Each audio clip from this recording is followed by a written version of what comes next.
Bonjour, vous avez entendu cette expression, sortir de sa zone de confort ou combattre sa zone de confort. Et c'est vrai que dans les réseaux, on a énormément d'occasions de sortir de cette zone de confort. Pourtant, on y est bien dans cette zone de confort. J'ai même tendance à penser que c'est là qu'on est le plus efficace. Prenez l'exemple de la conduite. Vous faites un trajet de 100 ou 200 km. Quelquefois, vous arrivez à destination et vous ne vous souvenez même pas de ce qui s'est passé sur le trajet parce que justement, comme vous êtes dans votre zone de confort, finalement, vous avez pu penser à autre chose. Mais évidemment, si on veut progresser, comme un jour on a été obligé de sortir de cette zone pour apprendre à conduire, on va avoir besoin dans nos réseaux, par exemple, de passer du confort des soirées Netflix à des soirées réseaux, à des soirées événements. Alors dans cette vidéo, je vais vous proposer un plan d'action avec 3 actions extrêmement simples qui vont vous permettre justement de travailler de façon totalement différente. Je suis Jean-Christian Rivet, j'anime et je développe des réseaux depuis plus de 30 ans. Et sur cette chaîne YouTube, Jouer Collectif, je vous apporte des conseils et des stratégies qui vont vous permettre de développer un réseau puissant et surtout un réseau qui va pouvoir vous rapporter gros. La première étape, c'est d'accepter la notion de zone de confort, mais surtout qu'on préfère vivre dans notre zone de confort. Alors si je vous donnais une définition, c'est un état psychologique qui nous amène à organiser notre vie dans le but d'aller chercher des situations de plaisir et de fuir les situations de douleur. Donc évidemment, nous n'avons pas tous la même zone de confort. Il y a des gens pour qui la zone de confort, c'est de sauter en parachute, et d'autres, la zone de confort, c'est de ne pas sauter en parachute. Alors j'ai sous-entendu tout à l'heure en introduction qu'on pouvait sortir de sa zone de confort, et on va voir aussi qu'on va pouvoir l'agrandir. Alors je vais vous donner un exemple qui est extrêmement simple. Vous avez peut-être l'habitude de parler devant 10 personnes, et puis vous vous retrouvez dans une situation où vous devez parler devant 50 personnes, ou 100 personnes, ou 200 personnes, ou 1000 personnes. Et donc là, évidemment, il va y avoir un moment où vous allez sortir de votre zone de confort. C'est pour ça qu'en fait, on doit repérer 4 zones complémentaires. La fameuse zone de confort, les habitudes que l'on a.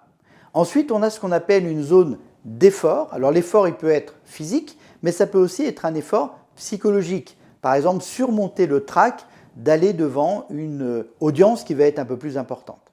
Ensuite, on a la zone de risque, où là, on va partir un petit peu plus dans l'inconnu. Et enfin, on a la zone de danger, où là, on risque de se mettre en très très grande difficulté, alors qui peut être physique ou qui peut être une difficulté psychologique. Reprenons l'exemple de la parole en public. Aujourd'hui, votre zone de confort, c'est de parler devant 20 personnes. Avec un peu d'effort, vous pourrez parler devant 50 personnes. Si on arrive dans une salle, par exemple, avec une scène et vous êtes devant 200 personnes, là, il y a un petit peu plus de risque. Vous aurez besoin probablement d'être coaché et de vous préparer mentalement. Mais si je vous mets dans un stade devant 1000, 2000, 10 000 personnes, évidemment, vous allez vous mettre en danger. Évidemment, psychologiquement. Il n'y aura pas de danger physique, mais psychologiquement. Donc, on voit que la zone de confort, c'est quelque chose qui a besoin de se faire par étapes. Donc, cette première action, c'est déjà de définir quelle est actuellement votre zone de confort, quel type d'effort vous êtes capable de faire, de mettre en action, et de voir à quel endroit se positionne votre projet. Vous avez des gens qui ont un projet qui va demander d'agrandir leur zone de confort, et vous avez d'autres personnes qui vont préférer réduire leur projet parce qu'ils veulent faire rentrer leur projet dans leur zone de confort. La deuxième clé, la deuxième étape, la deuxième action, c'est d'apprendre à sortir régulièrement de votre zone de confort. Il faut que ça devienne une habitude. Quel est l'intérêt d'aller régulièrement dans notre zone d'effort ? La première chose, c'est que si on a bien calibré cet effort-là, on va se retrouver dans des situations où on va avoir des petits succès. Et si on a des petits succès, on va avoir du plaisir. Et comme on l'a vu tout à l'heure, notre zone de confort, elle est faite de plaisir, elle n'est pas faite de douleur. Je vais vous donner un exemple par rapport à la prise de parole en public. Vous avez l'habitude de parler devant 10 personnes. Et à un moment donné, dans un événement, il vous est proposé, non pas de parler devant 50 personnes tout seul, mais de participer à une table ronde. Allez-y. Vous avez un maître de cérémonie qui va distribuer la parole.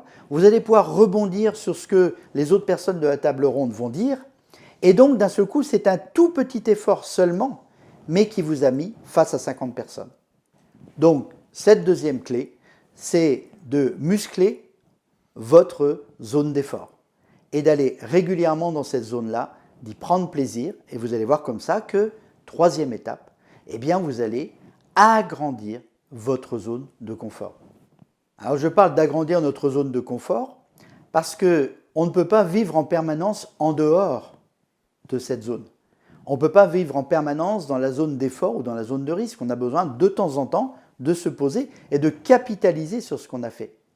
Et ce qui est passionnant, et je reprends encore cet exemple de prise de parole en public, c'est que quand vous avez parlé devant 100 personnes, bien, après, vous n'allez pas vous déshabituer, vous n'allez pas désapprendre. Vous allez probablement ne plus avoir peur de parler devant 50 ou devant 30. À tel point d'ailleurs que dans quelques mois, vous ne vous souviendrez même plus de la sensation que vous aviez de peur de passer de 10 à 20, de 20 à 30 et de 30 à 50 et de 50 à 200. C'est ça, agrandir sa zone de confort. Et d'ailleurs, on voit parfois des gens qui sont des aventuriers, et on se dit, ces gens-là, mais ils doivent vivre en permanence dans le risque, voire dans le danger. Bien, en fait, non. Les gens qui ont comme ça des vies très aventureuses, qui sont des pionniers, qui sont des gens qui vont, je sais pas, parcourir le monde ou faire des sports extrêmes, en fait, leur zone de confort, elle est agrandie de telle façon qu'ils y ont intégré des activités qui, pour nous, nous semblent risquées, mais pour eux, c'est finalement leur quotidien.